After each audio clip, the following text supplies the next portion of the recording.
धीरेन्द्र कृष्ण शास्त्री जी महाराज जी के श्री चरणों में आपके दर्शन से ही पूज्य बालाजी सरकार का दर्शन अनुभव हो रहा है। आपके चरणों की धूल ये दास अनिरुद्ध अपने माथे पर सजाता हुआ अपने आप को कृतार्थ समझ रहा है। जय गोपी चित चोर प्रभु, जय जय माखन चोर, जय जय माखन चोर। राधा मेरी मात है, पिता मेरे घनश्याम। इन दोनों के चरणों में मेरा कोटि कोटि प्रणाम, मेरा कोटि कोटि प्रणाम।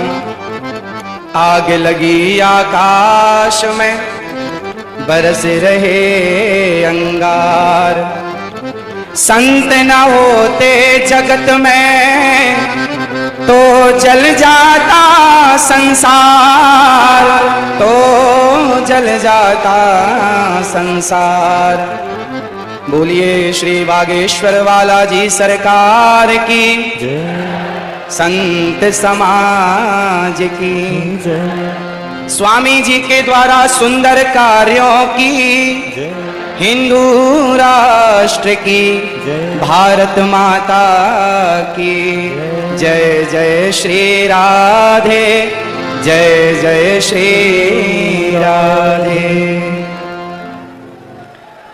उपस्थित सभी भक्तजनों को जय श्रीमन्नारायण, जय श्री कृष्णा। सभी माताओं बहनों बेटियों को, पिता तुल्य बुजुर्गों को, सबको जय श्रीमन्नारायण। पूज्य मलुक पीठ वाले महाराज जी जिनके चरणों की धूल ये दास बनने की कोशिश कर रहा है, ऐसे पूज्य स्वामी जी भगवत तुल्य पूज्य स्वामी जी के श्री चरणों में और पूज्य संत श्री आप सभी विद्वानों के, गुरुजनों के और संतों के श्री चरणों में बारंबार नमन। पूज्य स्वामी श्री धीरेन्द्र कृष्ण शास्त्री जी महाराज जी के श्री चरणों में आपके दर्शन से ही पूज्य बालाजी सरकार का दर्शन अनुभव हो रहा है। आपके चरणों की धूल ये दास अनिरुद्ध अपने माथे पर सजाता हुआ अपने आप को कृतार्थ समझ रहा है।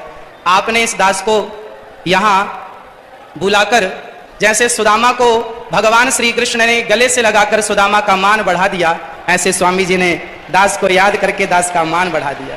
आपके चरणों में बारंबार नमन, बारंबार नमन। पूज्य सरकार बालाजी सरकार के पूज्य श्री बागेश्वर बालाजी सरकार के द्वारा, पूज्य स्वामी जी के द्वारा यहाँ जितने भी कार्य हो रहे हैं, चाहे बेटियों का विवाह हो, चाहे हिंदू राष्ट्र की चर्चा हो, चाहे देश को बागेश्वर बालाजी सरकार का चमत्कार दिखा करके और जन जन के हृदयों में एक भक्ति की चेतना को स्थापित करना, या फिर पूज्य बागेश्वर बालाजी सरकार की कृपा से सबका दुख दर्द हरना, ये जो भी आप कर रहे हैं, इससे समाज में एक नई जागरूकता आ रही है। समाज इन शक्तियों को, सोई और खोई हुई शक्तियों को पहचानने लगा कि हमारी शक्ति कितनी विशाल है।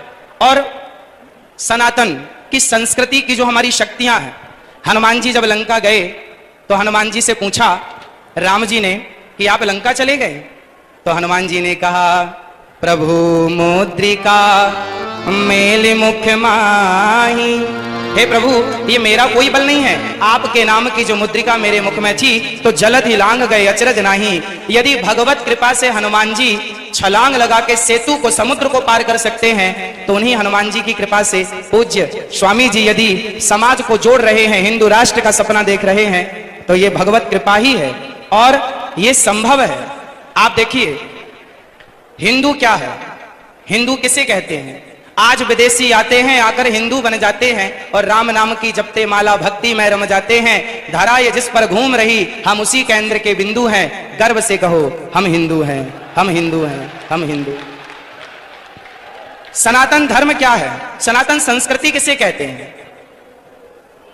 आज समझने की बात है। जब हमसे कोई पूछता है कि आप कितने भाई हैं, तो हम कहते हैं हम 2 भाई हैं, हम 3 भाई हैं, हम 4 भाई हैं, हम 5 भाई, या हम सिंगल हैं। हम ऐसा परिचय देते हैं। यदि आप कितने लोग चाहते हैं कि हिंदू राष्ट्र बनना जरूरी है, चाहते हैं, तो आज से अपना परिचय बदलिए।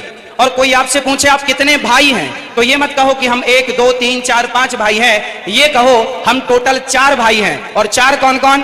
ब्राह्मण, क्षत्रिय, वैश्य और शूद्र। हम चारों जब संगठित होंगे तब हिंदू राष्ट्र बन सकेगा। यदि यदि हम संगठित नहीं हुए तो केवल सपने सपने ही रह जाएंगे। इसलिए आज से हम कितने भाई हैं? कौन कौन? ब्राह्मण, क्षत्रिय, वैश्य, शूद्र, ये चारों मिलकर जहां सुमति तहां संपत्ति नाना, जहां कुमति तहां विपत्ति निदाना। जहां संगठन होता है ना वहीं विजय होती है। जहां एकता है वहां सब कुछ है, संसार की हर खुशी वहां है जहां एकता है। यदि हम बिखर गए, मुगलों ने, अंग्रेजों ने क्या किया?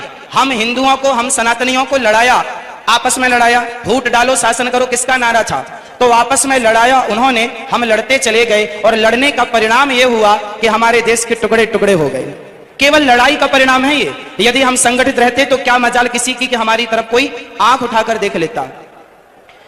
हमारे सनातन धर्म में चाहे ब्राह्मण हो, क्षत्रिय हो, वैश्य हो, शूद्र हो, आप बताइए आज जिस छुआछूत ऊंच नीच की बात की जाती है, बताइए क्या हमारे सनातन धर्म में, क्या हमारे हिंदू धर्म में, क्या हमारे वेद पुराणों और ऋषि मुनियों के द्वारा क्या छुआछूत की भावना कभी थी?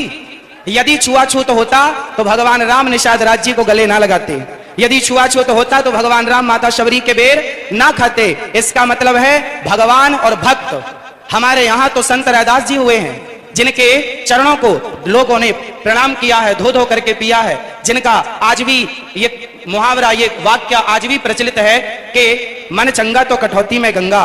ऐसे महापुरुषों को हमने अपने हृदय में बिठाकर उनको पूजा है। यदि हमारे यहाँ जातवाद होता, ऊंच नीच होती, तो हम कभी भी ऐसे लोगों को इस रूप में स्वीकार ना करते। इसका मतलब हमारे देश में जातवाद था ही नहीं। ये जातवाद का जहर घोलकर सिर्फ सनातनियों को आपस में लड़ाने का षड्यंत्र किया गया और जिस षड्यंत्र की चपेट में हम सभी भारतीय आ गए। हमको लड़ाया गया, हमें गलत पढ़ाया गया। जैसे समझिएगा क्या क्या गलत पढ़ाया गया हम लोगों को। पढ़ाया गया कि हम जब पढ़ते थे ना तो हमें पढ़ाया जाता था गा गणेश का, गा से गणेश। आज पढ़ाया जाता है गा से गधा। जब गा से गधा पढ़ेंगे तो गधा ही होंगे, फिर गणेश वाली बुद्धि कहां से लाओगे? इसलिए अब एक वाक्य देखिए इतिहास से। लोग कहते हैं कि हिंदू धर्म में सती प्रथा थी, राजा राम मोहन राय जी ने इसे बंद किया। ये जो जानकारी है ना, ये अधूरी जानकारी है। हमारे देश में, हमारे वेदों में, पुराणों में, ऋषि मुनियों के द्वारा हमारी संस्कृति में कभी भी सती प्रथा नहीं थी। यदि थी तो वह किस रूप में थी वो समझने की जरूरत है। हमारे यहाँ ऐसा नहीं था कि पति मर गया तो उसे जबरदस्ती चिता में डाल दिया जाए, ऐसा नहीं था। ऐसा था कि पांडु जी की मृत्यु हुई तो माता माद्री उनके इच्छा से कि मैं अब जाऊंगी, और अपनी स्वेच्छा से उन्होंने सती होना स्वीकार किया। जबकि माता कुंती ने कहा कि ये 5 बच्चे हैं, माद्री माँ ने कहा कि आप इनका ख्याल रखो। तो माता कुंती अपनी इच्छा से रह गई और माता माद्री अपनी इच्छा से चली गई। यदि हमारे देश में सती प्रथा थी तो दशरथ जी के चले जाने पर माता कौशल्या सती क्यों नहीं हो गई?